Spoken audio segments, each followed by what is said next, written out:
தேசிய சிறுபான்மை ஆணையம் என்ன சொல்லுது? 50% இருக்கணும். ஆனா அங்க 16% இருக்கு. அப்ப அவங்களுடைய அந்த மைனாரிட்டி இழந்துடுறாங்கல்ல. மாநில அரசு தான் இங்க வந்து நடைமுறைப்படுத்தணும். தமிழக முதலமைச்சர் அதுல கையெழுத்து போடுறாரு, அமைச்சர் அதுல கையெழுத்து போடுறாரு, அரசு செயலாளர் அதுல கையெழுத்து போடுறாங்க. இப்ப நாங்க அதை தாண்டி யார்த்த போக முடியும்? கோர்ட்ல வழக்கு பெண்டிங் இருக்குன்னா நாங்க நிவாரணம் வழங்க முடியும் அப்படிங்கிற ஒரு பதிவை எழுத்துப்பூர்வமா நீதிமன்றத்தை தாக்கல் செய்திருக்கிறார். இதுவும் பட்டியலின மக்களுக்கு எதிரான நடவடிக்கை. தலித் பெண் சேர்மனா இருந்தா அங்க இருக்கக்கூடிய பிற்படுத்தப்பட்ட சமூகத்தை சேர்ந்த ஆண் துணை சேர்மன் அவர் தான் அவங்களை வந்து வழி நடத்துறாரு தவிர அந்த பெண் சுயமாக செயல்பட முடியாது. அவளும் தான் தமிழ்நாட்டில் இருக்கிறது வெட்ட வெளிச்சமான உண்மை. 167 கிராமங்கள்ல மயானமே இல்லை. பல கிராமங்கள்ல மயானத்துக்கு வழி இல்லை. பல கிராமங்கள்ல மயானத்துக்கான அடிப்படை வசதி இல்லை. இன்னைக்கும் ஒரு நிரந்தரமான நல்ல வீடு இல்ல, பெரு வசதி இல்ல, பெரு சாக்கடை இல்ல. எனக்கு தன்மானம், எனக்கு சுய கௌரவம் இருக்கு.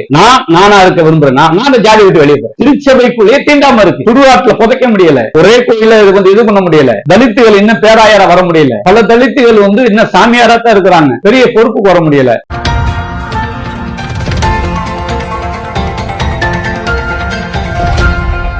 இனிய தமிழ் வணக்கம் சார். வணக்கம். உங்களை சந்திப்பதில் மிக்க மகிழ்ச்சி. தனி அரசு உதவி பெறக்கூடிய கல்லூரிகளில் இடஒதுக்கீடு நடைமுறைப்படுத்துவது தொடர்பாக கல்லூரி இயக்குநரோடு ஒரு பேச்சுவார்த்தை ஈடுபட்டீர்கள். பேச்சுவார்த்தையில என்ன தகவல் உங்களுக்கு கிடைச்சிருக்கு? அறிவித்த போராட்டங்களை நிறுத்திருக்கீங்க, எதனால? தமிழகத்தில் 100% அரசு நிதி உதவி பெறுகிற 1212 கல்லூரிகள் இயங்குகிறது. 3000க்கு மேற்பட்ட பள்ளிகள் இயங்குகிறது.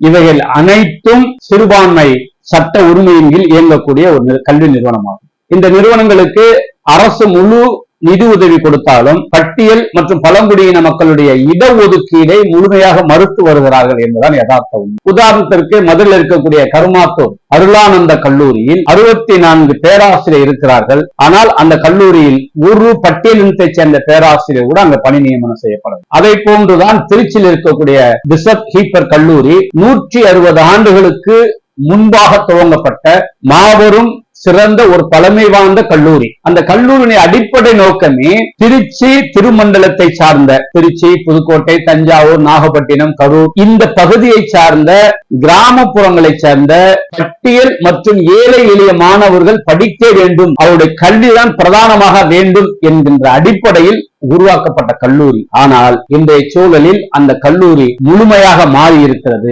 குறிப்பாக தேசிய சிறுபான்மையினர் ஆணையம் அது விதிமுறையில் என்ன வலியுறுத்துகிறது என்றால், ஒவ்வொரு சிறுபான்மை கல்வி நிறுவனங்களிலும் 50% மாணவர்கள் பயனடைய வேண்டும், 50% பணியாளர்கள் சிறுபான்மையினராக இருக்க வேண்டும் என்பதுதான் அந்த விதி. ஆனால் அந்த விதிமுறைக்கு எதிராகத்தான் இந்த தமிழகத்தில் இருக்கக்கூடிய ஒட்டுமொத்த அந்த சிறுபான்மை கல்வி நிறுவனங்களும் செயல்பட்டுக் கொண்டிருக்கிறது என்பதனை கண்டித்து கடந்த 12ஆம் தேதி சென்னையிலே சைதாப்பேட்டையில் உள்ள கல்லூரிகள் இயக்ககம் முன்பாக தலித் விடுதலை இயக்கம் பல்வேறு ஜனநாயக சக்திகளை ஒருங்கிணைத்து ஒரு கண்டன ஆர்ப்பாட்டத்தை நடத்த திட்டமிட்டிருந்தோம். அதன் அடிப்படையில் சைதாப்பேட்டை காவல்நிலை ஆய்வாளர் மரியாதைக்குரிய தோழர் சேட்டு அவர்கள் வேண்டுகோளுக்கு இணங்க கல்லூரி இயக்குனர் சுந்தரவெளி IAS அவர்களை சந்தித்திருக்கிறோம். அவர்களோடு டாக்டர் ராமன் இணை இயக்குனர், உதவி இயக்குனர் ஆகியோரும் குழுவாக உட்கார்ந்து விவாதித்ததில் ஒரு வாரத்திற்குள்ளாக உரிய நடவடிக்கை எடுத்து எழுத்துப்பூர்வமான கடிதம் வழங்கப்படும் என்கின்ற உத்தரவாதம் கொடுத்ததன் அடிப்படையில் தற்காலிகமாக அந்த போராட்டத்தை மாற்றி வைத்திருக்குமே தவிர கைவிடவில்லை. இப்ப இந்த உங்களுடைய கோரிக்கையின்படி அரசு உதவி பெறக்கூடிய கல்லூரிகள்ல இடஒதுக்கீடு முறை நடைமுறைப்படுத்தப்பட்டால் எவ்வளவு பேர் பயனடைவார்? உதாரணத்திற்கு 1612 கல்லூரி கணக்கெடுக்கிறப்ப குறைந்தபட்சம் பட்டியலினத்தை சேர்ந்த பேராசிரியர்கள் என்கிற அடிப்படையில் ஒரு 5000 பேராவது நிரந்தர பேராசிரியராக பணிபுரிய வாய்ப்பு. 3000 பள்ளிகளில் ஆசிரியர்கள், இடைநிலை ஆசிரியர், பட்டாதாரி ஆசிரியர், முதுநிலை ஆசிரியர் என்கிற அந்த பட்டியலை நாம் கணக்கிடுவதால் ஒரு 10,000 பேர் ஆசிரியராக பணியாற்றுவதற்கான வாய்ப்பு இருக்கிறது. இவை எல்லாமே மழுங்கடிக்கப்பட்டிருக்கிறது, மறைக்கப்பட்டிருக்கிறது. குறிப்பாக 15 ஆண்டுகளுக்கு முன்பாக உச்ச நீதிமன்றம் ஒரு தீர்ப்பையும் வழங்கியிருக்கு. அந்த தீர்ப்பில் சிறுபான்மை இனம் கல்வி நிறுவனங்களில் பட்டியல் மற்றும் பழங்குடியின மக்களுடைய இடஒதுக்கீடை நடைமுறைப்படுத்த வேண்டும் என்றே அந்த தீர்ப்பில் வலியுறுத்தப்பட்டிருக்கிறது. பொதுவாக அரசு உதவி பெறும் பள்ளிகளாக இருக்கட்டும், கல்லூரிகளாக இருக்கட்டும், அது சிறுபான்மையினர் நடத்தும் பொழுது அங்க இடஒதுக்கீடு முறை நடைமுறைப்படுத்துவதற்கு அரசு விதி இருக்கிறதா, சட்டம் இருக்கிறதா? ஏன்னா இந்து சார்ந்தவர்கள் அரசு உதவி பெறும் கல்லூரிகளே பள்ளிகளை நடத்தினா அங்க இடஒதுக்கீடை கட்டாயப்படுத்துகிறார்கள் அப்படின்ற செய்திகளும் வந்து செய்திகள் பார்த்துக்கிறோம். ஆனா இந்த சிறுபான்மையினர் நடத்தக்கூடிய பள்ளிகள்ல இதை வந்து நடைமுறைப்படுத்துவதற்கு அரசு ஏன் தயங்குது? அதான் ரெண்டு விதிகள் சொல்ல. அதாவது சிறுபான்மையின கல்வி நிறுவனங்களில் இடஒதுக்கீடை நடைமுறைப்படுத்தப்பட வேண்டியதில்லை என்பது நாம் அறிவோம். ஆனால் அதே நேரத்தில் அந்த சிறுபான்மையின கல்வி நிறுவனங்களில் 50% சிறுபான்மையின மாணவர்கள் படிக்க வேண்டும், 50% சிறுபான்மையினர் பயனடைய வேண்டும். இது நாம சொல்லல, தேசிய சிறுபான்மை ஆணையமே வலியுறுத்தது. இப்ப அந்த விதிமுறையை மீறுகிறார்கள் என்பதா நம்ம சொல்லுகிற வாதம். நீங்க சொல்றது மீறுகிறார்கள்னா அவங்க சுயநலமோடு பணம் சம்பாதிப்பதற்காக முழுக்க சிறுபான்மை மக்களுக்கு அந்த இடங்களை எதிராக செயல்படுகிறார்கள். சிறுபான்மை மாணவர்களும் அங்க வந்து பயில்வது எண்ணிக்கை குறைகிறது. உதாரணத்திற்கு புள்ளிவர்கள் நம்ம சொல்ல முடியும். கர்மாத்தூர் அல்லாண்ட கல்லூரியில் 14% தான் சிறுபான்மை மாணவர்கள். ஆனா அரசு தேசிய சிறுபான்மை ஆணையம் என்ன சொல்லுது, 50% இருக்கணும். ஆனா அங்க 14% இருக்கு. அப்ப அவங்களுடைய அந்த மைனாரிட்டி இழந்துடுறாங்கல்ல. இல்ல அப்ப அந்த 14% தான் அப்படின்னும் போது அவர்களுக்கு அரசு வழங்கும் நிதி உதவியை நிறுத்துவதற்கான வாய்ப்பு ஏற்படுமா? அந்த மாதிரி நிறுத்தணும் அப்படிங்கிற விதி. ஆனா யாரு இது வரைக்கும் செய்யல. இப்ப நம்ம வேண்டுகோளுக்கு என்னன்னா, ஒன்னும் இடஒதுக்கீடு நடைமுறைப்படுத்து, அல்லது இந்த சிறுபான்மை விதிமுறைக்கு எதிராக செயல்படும் எல்லா கல்வி முறை நிதியை நிறுத்து. நீங்க செல்லமா மிரட்டுற மாதிரி இருக்குது. இது பார்த்தா நீங்க வந்து இப்படி செய்யுங்க இப்படி செய்யுங்க. மிரட்டுறது இல்ல, எங்களுடைய வந்து இடஒதுக்கீடு நடைமுறைப்படுத்து. ஏன்னா இது நிதி மக்கள் நீங்க வலியுறுத்தலாம் இல்லையா? 50% சிறுபான்மை மாணவர்களை நிரப்புங்கள், இடஒதுக்கீட்டை கொண்டு வாருங்க. அதைத்தான் நாம ரொம்ப தெளிவா சொல்றதுதான். 50% சிறுவா மாணவர்கள் நடைமுறை அவங்க பயனடையணும்.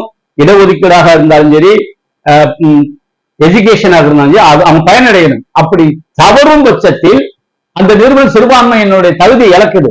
அப்ப அவங்களுக்கு நிதி கொடுக்க அவசியம் இல்லை. வன்கொடுமை தடுப்பு சட்டத்தை நீர்த்து போவதற்கு தமிழக அரசு சில விதிகளை புகுத்தி இருப்பதாக ஒரு குற்றச்சாட்டு முன்வைக்கப்படுகிறது. உங்களுடைய கருத்து என்ன? இது முழுக்க உண்மைத்தோட.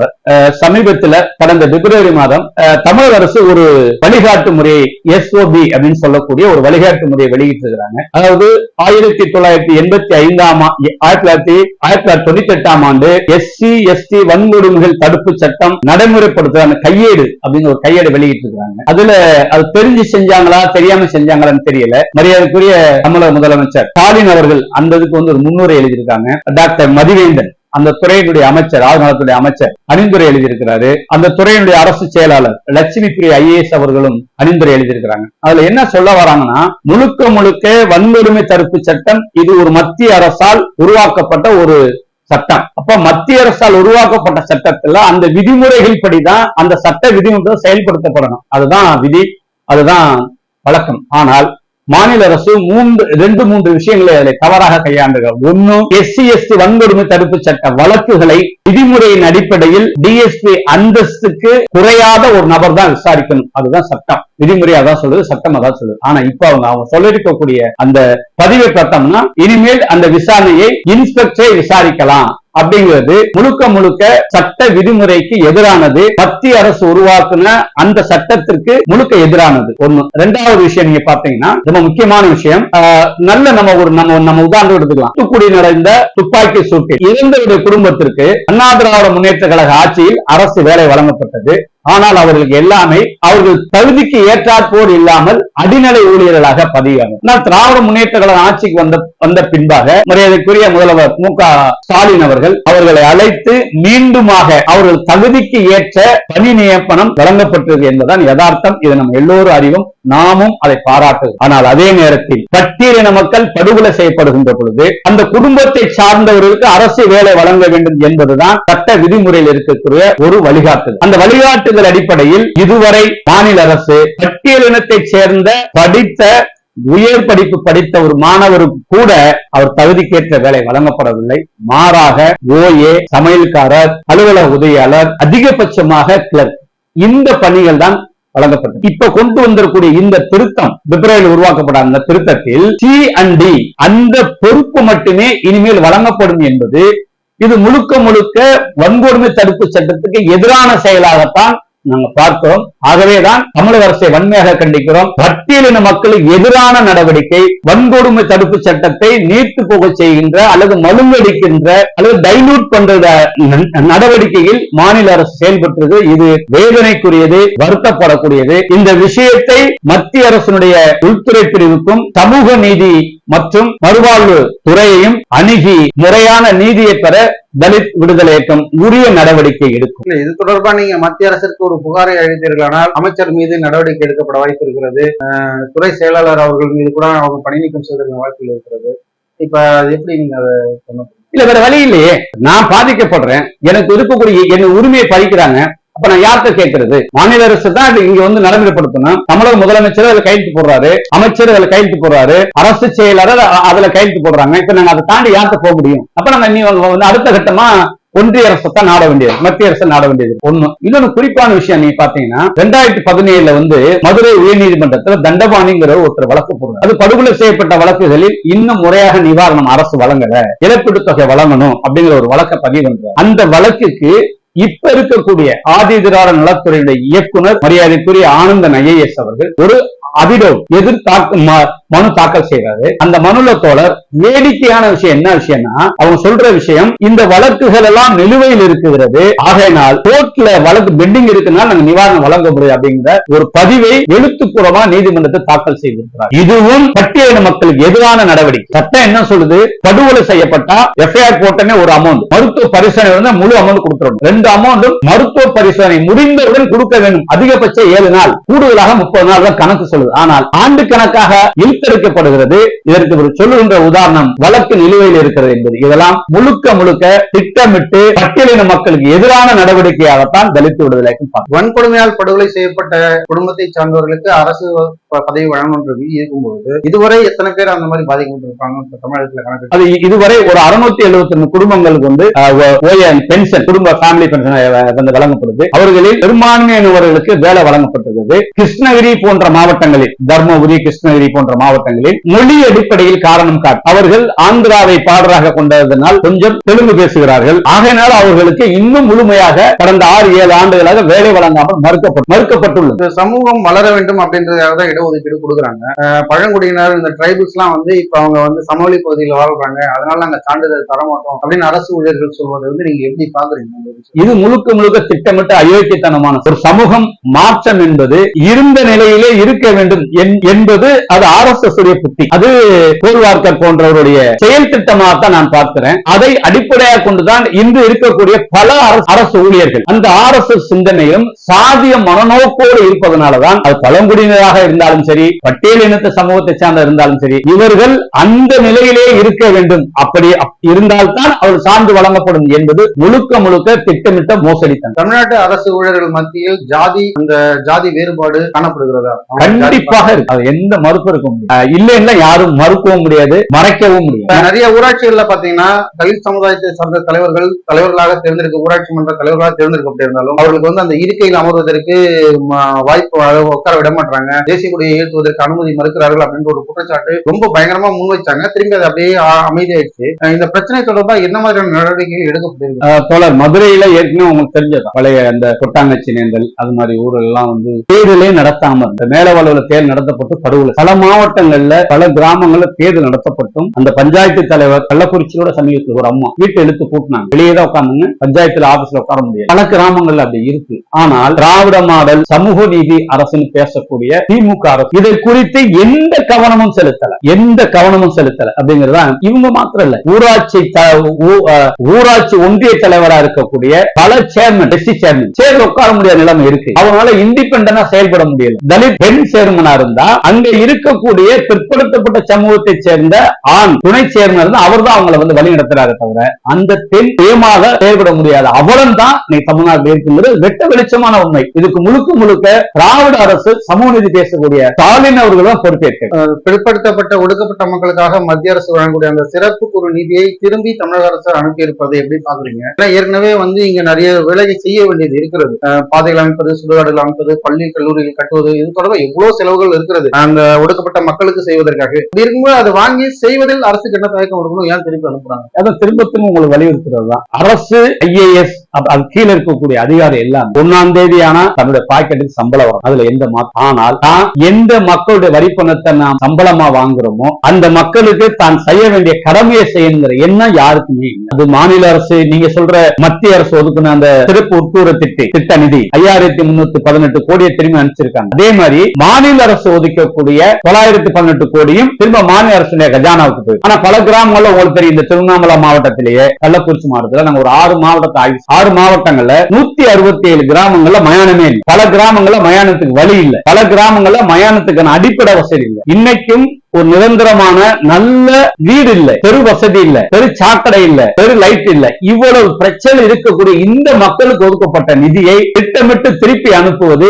வேடிக்கையாகவும் கேலிக்கூத்தாகத்தான் நான் பார்க்கிறேன். அதை விட கேலிக்கூத்து என்னன்னு பாத்தீங்கன்னா, இந்த ஆண்டு சமூக நீதி அரசு ஒதுக்கக்கூடிய நிதி வெறும் 3000 கோடி. ஆனா திருப்பி அனுப்பிச்சது 5318 கோடி. ஆனா ஆண்டுக்கு பட்ஜெட்டா ஒதுக்குறது 3000 கோடி. அப்ப எவ்வளவு வித்தியாசம் இருக்கு. அப்ப இந்த அரசு எந்த கண்ணோட்டத்துல இந்த சமூகத்தை பார்க்கிறது, இந்த சமூகத்தின் வளர்ச்சியை பார்க்கிறது அப்படிங்கிறதான் ரொம்ப கேள்விக்குறியாகவும் ஆபத்தான ஒரு விஷயமாகவும் பார்க்கணும். தாழ்த்தப்பட்ட ஒடுக்கப்பட்ட மக்களின் பிரதிநிதிகளாக தங்களை முன்னிறுத்திக் கொள்ளக்கூடிய புதிய இயக்கங்கள், புதுசாக இயக்கங்கள் உருவாக்கி வரவங்களா இருக்கட்டும், ஏற்கனவே இயக்கங்கள் அமைத்து களம் காண்பவர்களா இருக்கட்டும், இந்த பஞ்சமி நில மீட்பு அப்படின்றத ஒரு முக்கியமான கோரிக்கையாக வைத்துதான் வருவாங்க. ஆரம்பத்துல வரும்பொழுது ஒரு வேகமா அதை உடனே அப்படியே எல்லாத்தையும் மீட்டு மக்களுக்கு கொடுத்துற மாதிரி வருவாங்க. ஆனா அதன் பிறகு பார்த்தா அவங்களுக்கான பாதை வேறாக இருக்கிறது, மக்களுக்கான சேவைன்றத மாதிரி களம் மாறி போறாங்க. இந்த விஷயம் எப்படி பாக்குறீங்க? எத்தனை வருஷம் தான் போராடுவீங்க பஞ்சமி நில மீட்பு? அமைப்புகள் இயக்கங்கள் இருந்தாலும் அதை மீட்கிறோம் ஒவ்வொரு போராட்டத்தின் போதும் அது ஒரு துணை கோரிக்கையாக அல்லது துணை கோஷமாக வைக்கப்படுகிறதே தவிர உண்மையால அதன் மீது அக்கறை இருக்கிறதா? சரியான கேள்வி. தலித் விடுதலை இந்த கோரிக்கை எப்படி பார்க்கலாம்னா, நாங்க 1990ல இருந்து இந்த பஞ்சமி நில மீட்பு விஷயங்கள் கவனம் செலுத்தி பல இடங்கள் நிலத்தை மீட்டு கொடுத்தது. உதாரணங்களா சொல்ல முடியும், நான் அதுக்குள்ள போக விரும்பல. அதுல கூட பிரச்சனை மட்டும் தான் இப்ப நம்ம பாக்குறப்ப 3 விஷயங்கள் நான் பார்க்க வேண்டியது. ஒன்று, பல இடங்களில் பஞ்சமி நிலங்கள் அரசே ஆக்கிரமிப்பு பண்ணி, உதாரணம் திருவண்ணாமலை எடுத்துக்கிட்டீங்கன்னா கொலமஞ்சனூர்ல ஆஸ்பத்திரி கட்டியிருக்காங்க, கொலமஞ்சனூர்ல பஞ்சாயத்து நிலக்கூட கட்டியிருக்காங்க, அதே கொலமஞ்சனூர்ல தனிநபர்கள் கிரானைட் குவாரி தோன்றும். இந்த திருவண்ணாமலையில தேனியில நீங்க எடுத்துக்கிட்டீங்கன்னா துப்பாக்கி சுடும் தொழிற்சாலை, போலீஸ் துப்பாக்கி சுடும் அந்த பயிற்சி நிறுவனர். கரூருக்கு போனீங்கன்னா சிமெண்ட் ஃபேக்டரி. இப்படி ஒவ்வொரு மாவட்டங்களிலும் பஞ்சமி நிலங்களை அரசே ஒரு பக்கம் ஆக்கிரமிப்பு பண்ணிருக்கு. இதுல அரசு அதை மீட்பதற்கோ எந்த வழியும் இல்லாம அப்படியே நிராயுத பணியா இருக்கிறாங்க. ஒண்ணு. இரண்டாவது, நீ பெரும்பான்மையாக நிலத்தை ஆக்கிரமிப்பு பண்ணீங்கன்னா எல்லாம் பிற்படுத்தப்பட்ட சமூகத்தை சேர்ந்த, அதுல திமுக சார்ந்தவங்க இருக்கிறாங்க, அதிமுக சார்ந்தவங்க இருக்கு. இப்ப இதுல அரசு அதிகாரிகள், வரக்கூடிய அரசு அதிகாரிகள் இன்னைக்கு கூட சென்னை மதுரை உச்ச நீதிமன்றத்தை ஒரு நல்ல ஒரு தீர்ப்பு சொல்லியிருக்கிறாங்க. பஞ்சமி நிலங்களை மீட்டு உரிய அதே பயனாளிகளுக்கு, தகுதியானவர்களுக்கு மீண்டும் வழங்கணும் அப்படிங்கிற இன்னைக்கு கொடுத்திருக்க ஜட்ஜ்மெண்ட். ஆனா உயர்நீதிமன்றத்திலிருந்து உச்ச நீதிமன்றம் வரை பல தீர்ப்புகள் வந்தாலும் இந்த நிலங்கள் மீட்கப்பட முடியாததுக்கு ஒரே காரணம் தமிழக அரசுடைய மெத்தனமும் அரசு அதிகாரிகளுடைய மெத்தனம். பல்வேறு மாநிலங்கள், ஆந்திராவில், கர்நாடகா பாத்தீங்கன்னா பஞ்சமி நிலங்களை மீட்பதற்கு தனி ஆணையம் உருவாக்கப்பட்டது. பஞ்சமி நிலங்கள் மீட்பதற்கு தனி சட்டமே அவங்க ஏற்றாங்க. ஆனா தமிழ்நாடு அரசு இதுவரைக்கும் எதையும் செய்யல. ஆணையம் ஒரு குழு அமைச்சாங்க, ஜெயலலிதா அம்மையார் இருக்கிறப்ப ஒரு குழு அமைச்சாங்க. அதுக்கப்புறம் அந்த குழு என்ன ஆச்சுன்னே தெரியல. அதுக்கு முன்னாடி கலைஞர் தலைமையில் ஒரு குழு அமைச்சாங்க, அதுவும் என்ன ஆச்சுன்னு தெரியல. குழு அமைக்கிறாங்களே தவிர அந்த குழு நிலங்கள் மீட்பு குறித்தான ஆய்வு எடுக்கிறாங்க இல்ல. சமீபத்தில் கூட மாநில அரசு 3 பேர் கொண்டு ஒரு குழு போட்டாங்க. வருவாய்த்துறை செயலாளர், ஆதித நலத்துறை செயலாளர், நில நிர்வாக இயக்குனர். இந்த 3 பேர் கொண்ட குழு இந்த நிலங்களை கண்டறிந்து மீட்டு கொடுக்கும். ஆனா இன்னைக்கு வரைக்கும் இந்த குழு கூடிச்சா எத்தனை இடங்களை மீட்டு இருக்கிறாங்க, நிலங்களை எத்தனை ஆக்கிரமிப்புல கண்டுபிடிச்சிருக்கிறாங்க, என்ன நடவடிக்கை எடுத்திருக்காங்கன்னே தெரியல. ஆனா மாநில அரசா உருவாக்கப்பட்ட சட்டமன்றத்துல கூட வருவாய்த்துறை அமைச்சர் சொல்றாரு, நாங்க 1 லட்சம் ஏக்கரை கண்டுபிடிச்சிருக்கோம், அடையாளம் கண்டுட்டோம். அந்த கண்டுபிடிக்கப்பட்ட அந்த 1 லட்சம் ஏக்கரை கூட இன்னைக்கு வரைக்கும் அந்த மக்களுக்கு மீட்டு கொடுக்கல. அப்ப சட்டமன்றத்தில் சொல்றதையும் ஒண்ணு செய்யறது இல்ல, ஆணையம் போட்டாலும் ஆணையத்தை நடைமுறைப்படுத்துறது இல்ல, அதிகாரிகளை இந்த நிலங்களை மீட்டு ஒப்படைங்கிறத துரிதப்படுத்துறது இல்ல. இது முழுக்க மாநில அரசுடைய மெத்தனமாத்தான் தலித் விடுதலை குற்றச்சாட்டை முன்வை. சட்டமன்றத்தை பொறுத்தவரைக்கும் பாத்தீங்கன்னா 42 முதல் 44 சட்டமன்ற உறுப்பினர்கள் ஆனா இவங்க 42-44 பேருமே தாழ்த்தப்பட்ட மக்களுக்கான கோரிக்கைகளை முன்னெடுப்பதில்லை. பாத்தீங்கன்னா இப்ப சிறுபான்மை சட்டமன்ற உறுப்பினர்கள் இருக்கும்போது கிறிஸ்துவராக இருந்தால் அவர் கிறிஸ்துவ தேவாலயங்களுக்கு தேவையான நிலங்கள், அந்த இடுகாடு சுடுகாடுகளுக்கு தேவையான நிலங்கள், அது தொடர்பான கோரிக்கைகளை வைக்கிறார். அவர் ஒரு தொகுதியினுடைய பிரதிநிதியாக இருந்தாலும் கூட சிறுபான்மை மக்களுக்கான கோரிக்கை வைக்கிறார். அதே மாதிரி முஸ்லிம் அமைப்பை பாத்தீங்கன்னா அவங்களும் வைக்கிறாங்க. ஆனா மீதி இந்த 44 பேர்ல யாருமே தலித் மக்களுக்கான ஒரு உண்மையான அக்கறை நடைமுறையை முன்னெடுத்து போகாதது ஏன், சட்டமன்றத்தில் ஏன் பேச மாட்டேன்? ரெண்டு விஷயம் சொல்லுது. ஒண்ணு அந்த தேர்வு செய்யப்படக்கூடிய வேட்பாளர் அவர் அடிப்படையிலேயே பட்டியல் மக்களுடைய உரிமைக்காக போராடக்கூடிய நபரா அல்லது பட்டியல் மக்கள் மீதான அக்கறை உள்ளவரா என்பதனை எந்த அரசியல் கட்சியும் ஆய்வு, எந்த அரசியல் கட்சிக்கு அடிமையா இருப்பாங்களோ, அது அதிமுகவும் சரி திமுகவும் சரி, யாரு அந்த கட்சிக்கு அடிமையா இருப்பாங்களோ, யாரு பணம் செலவழிப்பாங்களோ அவங்கள மட்டும்தான் வேட்பாளராக தேர்வு செய்யறாங்க. இது அடிப்படையில் ஏற்படுகின்ற குற்றச்சாட்டு. ரெண்டாவது விஷயம் நீங்க பாத்தீங்கன்னா, நம்ம இந்த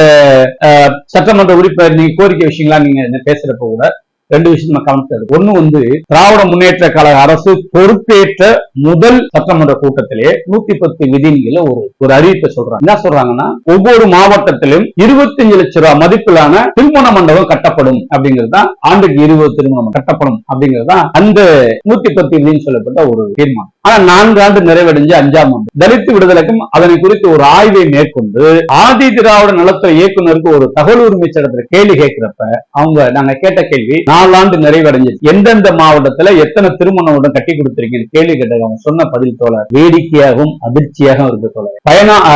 இடங்கள் தேர்வு செய்யப்பட்டு விட்டது. ஆனால் மாநில அரசு எந்த நிதியையும் இதுவரை ஒதுக்கவில்லை. கடந்த 4 ஆண்டுகள்ல 20 மண்டபம் நீங்க பாத்தீங்கன்னா 100 மண்டபம் கட்டியிருக்கு. ஆனா ஒரு மண்டபம் கூட கட்டுறதுக்கு நிதி ஒதுக்கல. 110 விதிகளை அறிவிக்க கொடுக்குறாங்க, ஆனா மண்டபம் கட்டல. இதை எந்த சட்டமன்ற உறுப்பினரும் கேள்வி கேட்கறது இல்ல, கண்டுக்கிறது இல்ல. இன்னொரு விஷயம், இதே சட்டமன்றத்துல பேக்லாக் வேகன்சி அப்படின்னு சொல்லக்கூடிய காலி பணியிடங்கள் குறித்து அரசு ஒரு புள்ளி விவரத்தை விடுது. ஆனா 2010லேயே 26,816 காலி இடங்கள் இருக்கு. உயர்நீதிமன்றம் ஏற்றுக்கொண்ட வெளிப்படையான ஒரு தீர்ப்பு 2010. 2025 ஏகக்குறைய 15 ஆண்டுகள். இப்ப பார்த்தோம்னா ஒரு 30,000 காலி இடங்கள் இருக்கும். ஆனா அரசு புள்ளி விவரம் சொன்னது 10,486 காலி இடங்களை நாங்கள் அடையாளம் கண்டிருக்கிறோம். அந்த 10,486 காலி இடங்களும் விரைவாக நிறைவேற்றப்படும் சட்டமன்றத்தில் அறிவிக்கிறாங்க. ஆனா இன்னைக்கு வரைக்கும் அது குறித்து எந்த நடவடிக்கை எடுத்தாங்கன்னா, சட்டமன்றத்தில் இருக்கிற சட்டமன்ற உறுப்பினர் கூட சட்டமன்றத்தில் கொண்டு வரப்பட்ட பட்டியலின மக்களுக்கான தீர்மானங்கள் குறித்து கூட அவங்க பேசுறதுக்கு தயாரா இல்லை. இது யதார்த்தமான நிலை. அது எந்த அரசியல் கட்சியா இருந்தாலும் சரி, அது திமுகவோ இன்னைக்கு அதிமுக தான் எதிர்கட்சி, அவங்க தான் கேள்வி நிறைய எழுப்பணும், கேட்கறதே இல்ல. சரி, சிபிஎம் கேள்வி கேட்கிறாங்களா? இல்ல. சிபிஐ கேள்வி கேட்கிறதா? இல்ல. எந்த அரசியல் கட்சியும் இந்த மக்களுக்கான அரசு திட்டமிட்ட அந்த கோரிக்கைகளை அல்லது அரசு அறிவித்த அந்த கோரிக்கைகள் குறித்து எந்த கேள்வி எழுப்பலங்கிறத யதார்த்தமான நிலை. நீங்க சொல்லக்கூடிய கருத்தோடு ஒத்துக்கக்கூடிய ஒரு விஷயம் என்னன்னா, அரசியல் விமர்சகர்கள் முன்வைக்கக்கூடியது கலைஞர் அவர்களுடைய சட்டசபை காலத்திலும் அண்ணா அவர்களுடைய காலத்திலும் திரு எம்ஜிஆர் அவர்கள் காலத்திலும் கூட விவாதங்கள் இருந்தது சட்டமன்றத்துல. ஆனா இப்ப அரசின் கருத்தை ஒட்டி அமைந்து கொள்கிறார்களே தவிர அரசின் கருத்துக்கு எதிர்த்து ஒரு விவாதம் ஏற்படுவதில்லை சட்டமன்றத்தில் ஒரு குற்றச்சாட்டு வைக்கிறார்கள். அந்த விஷயத்தை நீங்க எப்படி பாக்குறீங்க? அதான் உண்மைகள். அதுல யார் எந்த மாற்று கருத்து இல்லை. மக்கள் நலன் குறித்து ஒரு விவாதத்தை அல்லது மக்கள் நலன் குறித்து ஒரு பிரச்சனையை, அது ஒரு சமூகத்தினுடைய ஒரு பொது பிரச்சனையை கூடி விவாதிக்கின்ற நிலை இன்னைக்கு. மக்கள் தொகை கணக்கெடுப்போடு ஜாதிவாரி கணக்கெடுப்பு மேற்கொள்ளப்படும் மத்திய அரசு அறிவித்திருக்கிறார்கள்.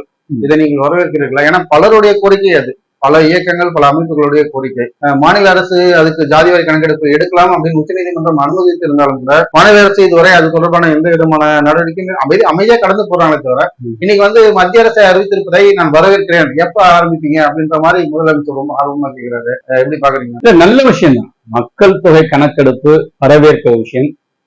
அதோடு சாதி வாரிய கணக்கெடுப்பு வருது. ஆனா என்னன்னா, அதுல இருக்கக்கூடிய அந்த மைனஸ் பாயிண்ட நம்ம உன்னிப்பா கவனிக்கணும். வழக்கம் போல மக்கள் தொகை கணக்கெடுப்புல சாதி வாரிய கணக்கு ஒரு புள்ளி அவங்க பார்த்துட்டு போயிட்டாங்கன்னா அது தீர்வு. அப்ப சாதி வாரிய உதாரண பட்டியலின சமூகத்துல நீங்க வெளிப்படையே பேசினா 3 சாதி தான் நீங்க பட்டியலின சாதி மாதிரி தெரியுது. வரையர், பல்லர், அருந்ததியர். ஆனா அந்த 3 சாதியை தாண்டி 76 உட்பிரிவுகள். அப்ப 76 உட்பிரிவுகள்ல மிக மிக குறைந்த எண்ணிக்கையில் இருக்கக்கூடிய சமூகம் எல்லாம் இருக்கு, ஜாதி இருக்கு. இப்ப இன்னைக்கு அவங்களுக்கு எல்லாம் எந்த சலுகையும் போய் சேரல. இந்த 3 சமூகத்துக்குள்ள அடிச்சுக்கிறாங்க. இடஒதுக்கீடு நானா நீயா, எனக்கு நிறைய போயிடுச்சு உனக்கு நிறைய போயிடுச்சு அடிச்சுக்கிறாங்களே தவிர தனக்கு கீழே இன்னொரு சமூகம் இருக்கு.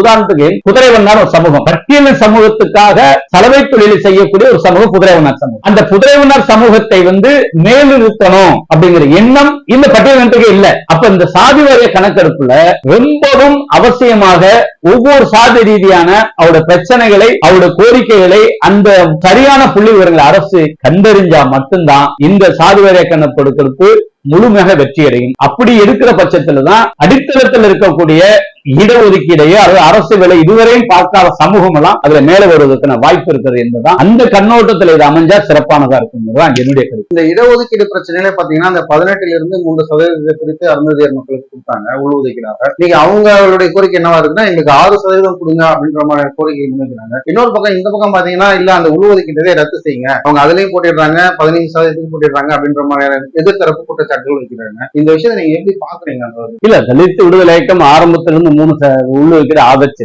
அதுல எந்த மாற்று கருத்து இல்லை. தலித் விடுதலை இயக்கம் அந்த 3% உள்ளொதுக்கீடை தொடர்ந்து பல இடங்களில் கரூர், ஈரோடு, மதுரை போன்ற இடங்களெல்லாம் பொதுக்கூட்டம் நடத்தி இருக்கிறோம், அதை வரவேற்று இருக்கிறோம். இன்னைக்கும் தலித் விடுதலை இயக்கம் அருந்ததியர் உள்ளொதுக்கீட்டை வரவேற்கிறது. அதுல எனக்கு எந்த மாற்று கருத்து. 2 ஆண்டுக்கு நடந்த எஸ்ஐ தேர்வு இருக்கு இல்லையா, 64 பேர் எஸ்ஐ தேர்வு செய்யப்பட்டார். அதுல 6 பேர் பொதுப்பட்டியல தேர்வு செய்யப்பட்டாலும், பொதுப்பட்டியல் அதிக மதிப்பெண் பெற்று அந்த தகுதியில் வந்தாலும் கூட அந்த 6 பேரையும் எதுக்குள்ள கொண்டு வந்திருக்காங்கன்னா இந்த பட்டியல் சமூகத்துக்குள்ள தான் கொண்டு வந்து. அப்ப அந்த 6 பேரும் பொதுப்பட்டியல வந்திருந்தாங்கன்னா இங்க ஒரு 18, அது ஒரு 6, 25 எஸ்ஐ. அந்த 65 பேர்ல 25 பேர் எஸ்ஐ எஸ்சில வந்திருப்பாங்க. இது திட்டமிட்டு மாநில அரசால் முடக்கப்படுவதோட வெறும் ஆபத்தாக நம்ம பார்க்க வேண்டியதா இருக்கு. ஏன்னா இடஒதுக்கீட்டை ஒழிக்கிற நோக்கத்துலதான் பலர் இதுல இருக்கிறாங்க. முடக்கப்படுங்கிற உண்மை. இன்னொன்னு ஆபத்தை நம்ம சந்திச்சிட்டு இருக்கோம். அந்த அடிப்படையில தான் 3% அவங்களுக்கு கொடுக்கலாம், தப்பு இல்ல. அந்த சமூகத்திலேயே அதிக மதிப்பெண் பெற்று ஓபன் காம்படிஷன் வந்தாங்களோ அவங்களுக்கு கொடுக்கலாம், அதுல எந்த மாற்று கருத்து இல்ல. ஓபன் காம்படிஷன் தனி போட்டாங்க. தமிழ்நாட்டுல தான் 68%, மற்ற எல்லா மாநிலம் 50 இருக்கு. இந்த பொது இடஒதுக்கீட்டுல வார பட்டியலினத்தை பொது இடஒதுக்கீட்டு இடஒதுக்கீட்டுக்கு உள்ள இருக்கிறவர்களே அந்த இடஒதுக்கீட்டுக்குள்ளேயே அவர்களுக்குரிய பங்கை வழங்க வேண்டும் என்பது தலித் விடுதலை இயக்கம். தலித் விடுதலை இயக்கம் ஒரு இயக்கமாகவே செயல்படுவீங்களா அல்லது அரசியல் களத்தை நோக்கி நகர்வீங்களா? கடந்த இதுவரைக்கும் தலித் விடுதலைக்கு 30 ஆண்டுகள் ஆயிருக்கு. இதுவரைக்கும் ஒரு அரசியல் கட்சி பரிணாமமா நாங்க நிறைய முறை யோசிச்சுட்டு இருக்கிறோம். இன்னும் யோசிக்கல. அநேகமா வருகிற மார்ச் எங்களுடைய அமைப்பினுடைய பொதுக்குழு கூடுது. அதுல எல்லாரையும் ஒருங்கிணைச்சு தலித் விடுதலை இயக்கத்தினுடைய மாநில, மாவட்ட, ஒன்றிய அந்த நிர்வாகிகளை ஒருங்கிணைச்சு வருகிற 2026 தேர்தலில் என்னமா நிலைப்பாடு எடுப்பது, அது அரசியல் கட்சியாக அரசியல் பரிணாமத்தை நோக்கி நகர்வதா அல்லது தொடர்ந்து இயக்கமாக செயல்படுவதா என்பதை தலித் விடுதலைக்கு இறுதி செய்யும். நீங்க கடந்த 30 ஆண்டுகளாகவே களத்தில் செயல்பட்டு இருக்கீங்க. திருமாவளவன் அவருடைய தற்போதைய செயல்பாடுகள் நீங்க எப்படி பாக்குறீங்க? ஒரு நம்ம அவரை குறை சொல்றதுலாம் இல்ல. அவருடைய வளர்ச்சி, அவருக்கு நாடாளுமன்ற உறுப்பினர் கட்சி வளர்ந்திருக்கு, 4 சட்டமன்ற உறுப்பினர் வச்சிருக்கிறாங்க, ஊராட்சி அங்கதான் வருது. ஒரு ஒடுக்கப்பட்ட மக்களின் ஒரு தன்னிகரற்ற தலைவனாக தன்னை முன்னிறுத்திக் கொள்ளக்கூடிய அவர் சட்டசபையிலேயோ வெளியிலேயோ மக்கள் பிரச்சனைகளை பேச மறுக்கிறார், ஒரு பொது அரசியல பேசிட்டு போறாரு அப்படின்ற குற்றச்சாட்டு கட்சிக்கு உள்ள இருந்து வருது, கட்சி சார்ந்த நபர்களிடம் இருந்து வருகிறது. அதனாலதான் இந்த கேள்வி முன்னாடி இல்ல, அது நீங்க அது உண்மை. அதை அவர்கள் கட்சிக்குள்ளதான் விவாதிக்கும். நம்ம வெளிநபரா இருந்து ஒரு விமர்சனம் இருக்கிறத விட அவர் தலைவர் விடுதலை சிறுத்தைகள் கட்சி, அவரு அண்ணன் நம்மளுக்கு நல்ல அறிமுகமானவர். அண்ணன் முதலே காலத்துல இருந்து நாங்கெல்லாம் அறிமுகமானவங்க. அவருடைய வளர்ச்சி பாராட்டக்கூடியது. நீங்க அவர் பட்டியலின சமூக தலைவர் அப்படிங்கிறத விட ஒரு பொதுத்தள தலைவரா அவர் மாறி போயிட்டு இருக்கிறாரு. மீண்டும் அவர் நம்ம பட்டியலின தலைவரா நம்ம சுருக்க வேணாம் அப்படிங்கிறது என்னோட பார்வை. இன்னொன்னு, பட்டியலின மக்களுடைய கோரிக்கைகளையும் அவருடைய பிரச்சனையை பேச வேண்டும் என்பதை நானும் அவருக்கு கோரிக்கை முன்வைக்கிறேன். இதை அவருடைய அமைப்பில் விவாதிக்கப்பட வேண்டும். அங்க விவாதிக்கிறது தான் சரியான ஒரு தீர்வா இருக்கும் அப்படிங்கிறதா. அதாவது ஒடுக்கப்பட்ட மக்களுக்கு தன்னை தவிர வேறு யாரும் உழைத்திடக்கூடாது, முன்வரக்கூடாதுன்னு அவர் நினைக்கிறாரா? ஏன்னா பறையன்ற பேரை சொல்லி ஏகம் கட்டிட்டு வரணும், செருப்பாளடிங்க அப்படின்ற ஒரு பொது மேடையில பேசுறாரு. அப்ப அவரை தவிர்த்து சமுதாய மக்களுக்காக போராடக்கூடிய இளம் தலைவர்களோ அல்லது சமூக போராளிகளோ யாரும் வரக்கூடாது அப்படின்ற எண்ணம் அவரோட இருக்கு. எதனால அந்த மாதிரி வார்த்தைகளை அவர் பயன்படுத்த? அவர் என்ன சூழல்ல சொன்னா நமக்கு தெரியாது. அந்த விவாதத்துக்கு நான் உள்ள போக விரும்பல போல. ஏன்னா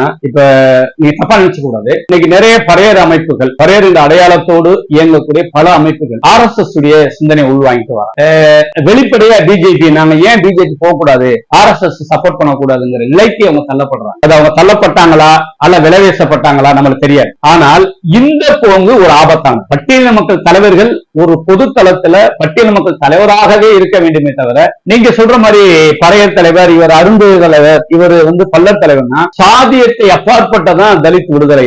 மீண்டும் சாதியத்தை கூர்மைப்படுத்துவது, அது சுயசாதி அடையாளத்தை தூக்கி பிடிப்பது என்பது சமூக நீதிக்கு எதிரான, சமூக விடுதலைக்கு எதிரானது, அம்பேத்கருடைய சித்தாந்தத்துக்கே எதிரானது. அதுல எனக்கு நான் தெளிவா இருக்கிறேன். சுயசாதி அடையாளத்தை யாரெல்லாம் தூக்கி பிடிக்கிறார்களோ அவர்களை புறந்தள்ளுவதும் அவர்களை அப்புறப்படுத்துவதும் அவசியமாக ஒண்ணா இருக்கு. ஆனா திருமாவளவன் வந்து என்ன கண்ணோட்டத்தில் அப்படி சொன்னாருங்கிறது நம்ம புரிஞ்சுக்க முடியல. நமக்கு அதுக்கு என்ன பதில் சொல்லவும் பட்டியலில் இருந்து தேவேந்திர குல வேளாளரை வெளியேற்ற வேண்டும் அப்படின்றது டாக்டர் அவர்களுடைய கோரிக்கையாக இருக்கிறது.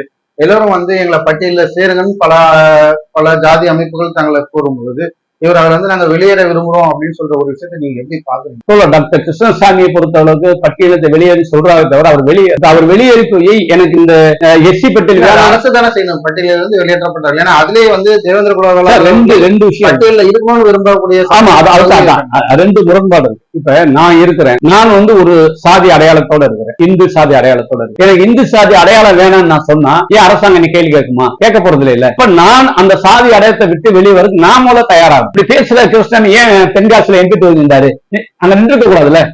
நீங்க சொல்ற மாதிரி சாதி அடையாளத்தை விட்டு வெளியே வரணும்னா நீங்க எப்படி சொல்றீங்க? பொது தொகுதியில போட்டிருந்தீங்களா? ஆமா, ஏன் பட்டியல நீ மீண்டும் இன்னொரு பட்டியல் நம்ம நீங்க தொகுதியில நிக்கிற ஒண்ணும். ரெண்டாவது, சாதி அடையாளத்தை விட்டு வெளியே, அதாவது நான் பட்டியலை விட்டு வெளியே போறங்கிறது அரசாங்கம் சொல்லுதோ இல்லையோ எனக்கு தன்மானம் இருக்கு, எனக்கு சுய கௌரவம் இருக்கு, நானா இருக்க விரும்புறேன். நான் அந்த ஜாதி விட்டு வெளியே போறேன். எத்தனை பேர் உதாரணம் போயிருக்கிறாங்க, பலர் இஸ்லாமியரா மாறி இருக்கிறாங்க, பலர் கிறிஸ்தவரா மாறி இருக்கிறாங்க. இப்ப அவங்க தான் முன்னுதாரணம் இருக்கிறாங்கல்ல. அதை தவிர்த்து விட்டு என்னை வெளியேற்று நான் சொல்லிட்டு இருக்கிறத விட எனக்குன்னு ஒரு அடையாளம் இருக்கு. நான் சுயசாதி சிந்தனை உள்ளவன், சுயசாதி நான் சாதி அடையாளத்தை நான் மறுக்கிறேன், எனக்கு சுய சிந்தனை இருக்கு அப்படின்னு நான் தான் வெளியில போகணும். இப்ப நீங்க குறிப்பிட்ட மாதிரி தேர்தல் களத்தை பொறுத்தவரையில் அவர் பொது தொகுதியில போட்டியிடலாம் அப்படின்றது ஜாதியை ஒரு புறக்கணித்து வெளியில வராருன்னு எடுத்துக்கலாம். நீங்க கிறிஸ்தவரோ இஸ்லாமியரோ மாறணும் அப்படின்றது எந்த வகையில சரியா இருக்கும்? நான் அப்படி சொல்லல, மாறி இருக்காங்கன்னு சொல்றேன். நான் அப்படி உங்களை மாறுன்னு சொல்லல. அப்படி பட்டியலின மக்கள் நிறைய பேர் மாறி இருக்காங்க. பட்டியல வந்து அவங்க வந்து பிசியா மாறிடுறாங்க. அவங்க யாரும் கேட்கல, அரசு என்னை நீக்குன்னு கேட்கலன்னு சொல்றேன்.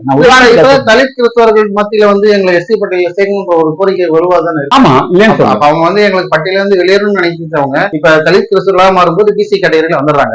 இப்ப அவங்க சேர்ந்து எங்களுக்கு எஸ்டி சலுகை வேணும் அப்படின்னு கேட்கறது வந்து அது மாறதுக்கான இதே கிடையாது. நீங்க குறிப்பிட்ட மாதிரி அந்த தன்மானத்தை எதிர்ப்பு தலித் கிறிஸ்தவருடைய வந்து உள்ஒதுக்கீடு என்பது அந்த 18% கொடுக்க முடியாது. கான்ஸ்டிடியூஷன் படி கொடுக்க முடியாது, அரசியலமைப்பு சட்டத்துப்படி கொடுக்க முடியாது. அது நம்ம தெளிவா இருக்கணும். அவங்களும் தெளிவா இருக்கிறாங்க. நீங்க உங்களுக்கு அந்த கமிஷன் என்ன சொல்லுது, அவங்க அந்த 18 கொடுன்னு சொல்லல, அவங்களுக்கு தனி இடஒதுக்கீடு கொடுக்கணுங்கிறது தான் கமிஷன் உத்தரவு. அப்ப அந்த கமிஷன் உத்தரவை நடைமுறை இப்ப எப்படி மண்டல் கமிஷன் நடைமுறைப்படுத்தினாங்க, அது மாதிரி இவங்களுடைய கமிஷன் உத்தரவு நடைமுறைப்படுத்த என்ன தப்பு இருக்கு? ஏன் அவங்க கேட்கிறாங்க? ஏன் கேட்கிறாங்க தலித் கிறிஸ்தவர்? ஏன்னா நீ தலித் கிறிஸ்தவருக்கு திருச்சபைக்குள்ளே தீண்டாம இருக்கு, சுடுகாட்டுல புதைக்க முடியல, ஒரே கோயில இது பண்ண முடியல, தலித்துகள் இன்னும் பேராயரா வர முடியல, பல தலித்துகள் வந்து இன்னும் சாமியாரா தான் இருக்கிறாங்க, பெரிய பொறுப்புக்கு வர முடியல. அங்கேயும் ஞான சுப்பிரமணியம் பிள்ளைங்கிற பேரோட ஒரு பிள்ளைமார் கிறிஸ்தவரா இருக்காரு, வேதமூத்து நாடாருங்கிற பேரோட ஒரு கிறிஸ்தவர் அங்க நாடாரா இருக்காரு. அப்ப அங்கேயும் அந்த இந்துத்துவ அடையாளங்கள் அழுத்தமா இருக்குங்கிறதுனாலதான் அங்க இருக்க தலித்துகள் எங்களை தலித் கிறிஸ்தவரை தனியா நீ அடையாளப்படுத்துன்னு கேட்கிறாங்க. அவங்க கோரிக்கை நியாயமானதானே,